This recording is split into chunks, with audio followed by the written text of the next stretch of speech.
Many of you are here and we're greatly appreciative of it. There are many people who are not here that left, I thought, on the invitation, some kind words about Matt that I wanted to share with you. I'll just start reading them. From Todd Bailey: regret that I won't be able to make it, but I can't think of a more appropriate tribute for one of the good guys.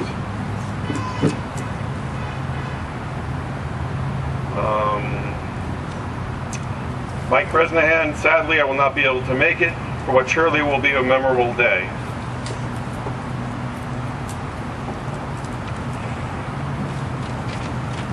See, I haven't been in the newspaper, so regrets, Vin Scully.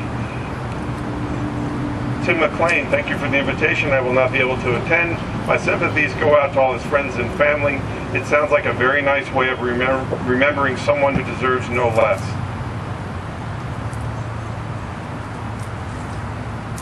We will miss him. From McHale, I don't know her last name. We'll be on vacation. I'm so sorry, but I will not be able to join you at Matt's memorial. I will miss his sense of humor.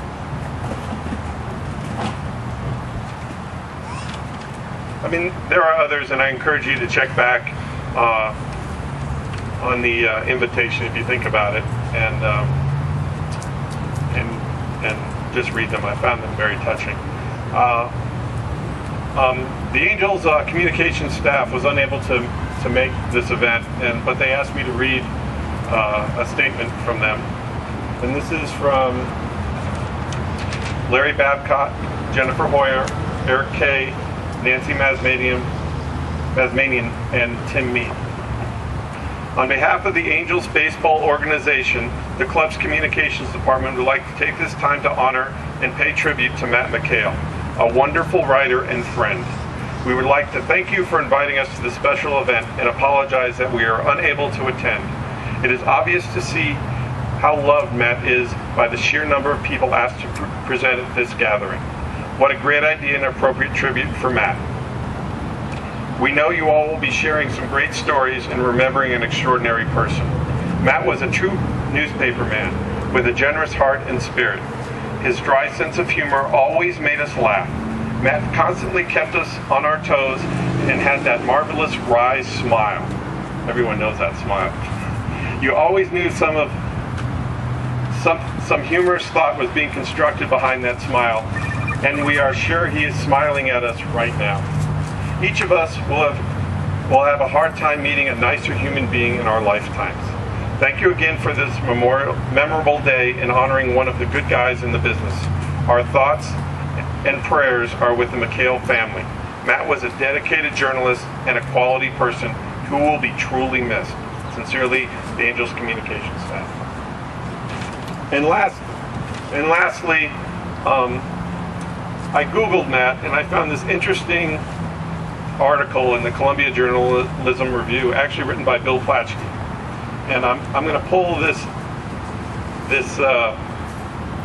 few paragraphs out of here, and I think you'll all enjoy reading it. It really catches the spirit of Matt. The story was about sports writing and relating to athletes.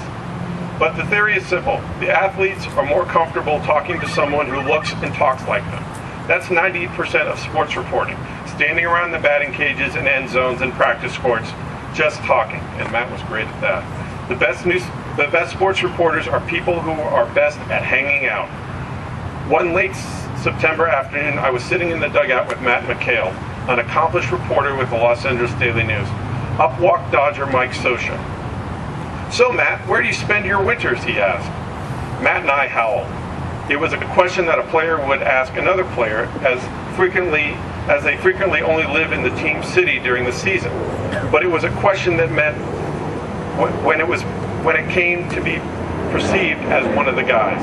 McHale had hit a home run.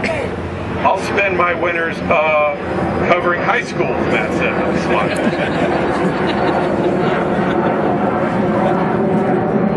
I thought that really captured Matt. And you know how much he loved covering high schools. I'll open the forum up to anybody who would like to come up and speak. I think Jerry Fees will be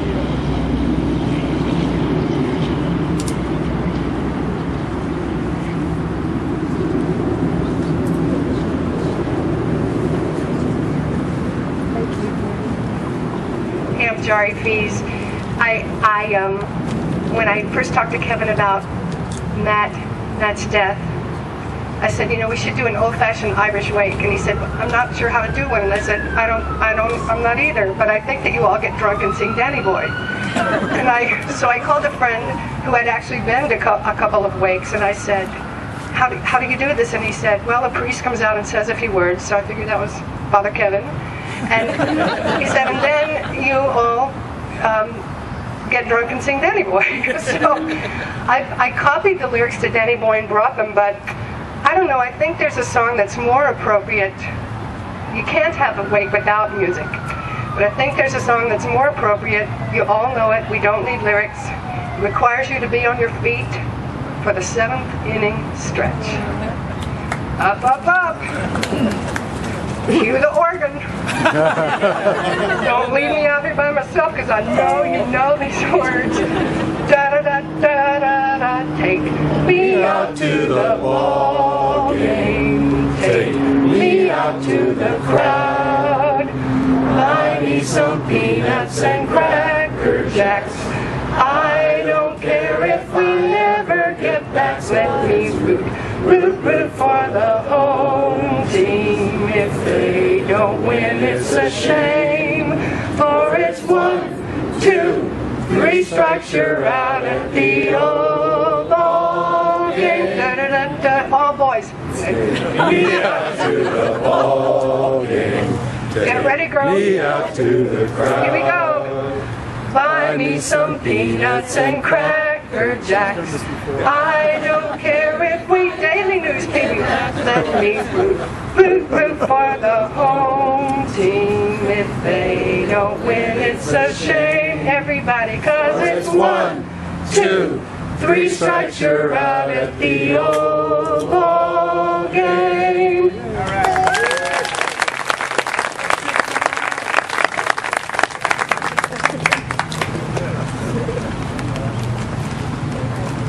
Well, I know we all have stories. You have a story? I do. Introduce yourself, sir. Hi, I'm Kim. Hi, I'm Eric Tracy. As I look at all your faces coming out here today, I realize that we're all in that age range of baby boomers, one end or the other. We're all getting gray and having gravity take its effect on our faces. But yet, even though we're at a point in our lives where we're losing friends, it's still a shock when someone so young dies. Of course, when they're close to your age, it really strikes home. When I read about the death of Matt, and I didn't get it until I saw it in the papers, my heart ached. While I was involved with the Dodgers, working at KBC Radio, there's always been a chasm between radio and print.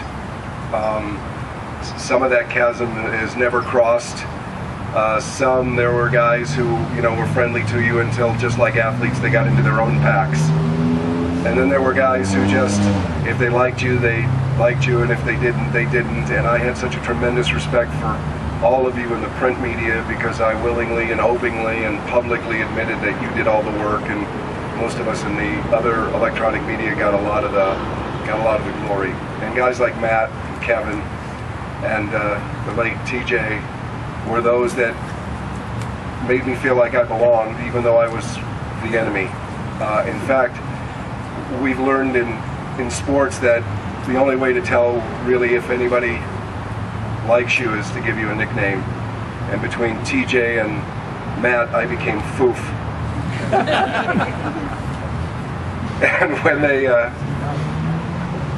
when they referred to me as Foof, there are times that it hurt my feelings, but later I recognized it's because they accepted me. A couple of other things I learned in my business is, one, you never drink with radio reps, those guys who professionally entertain.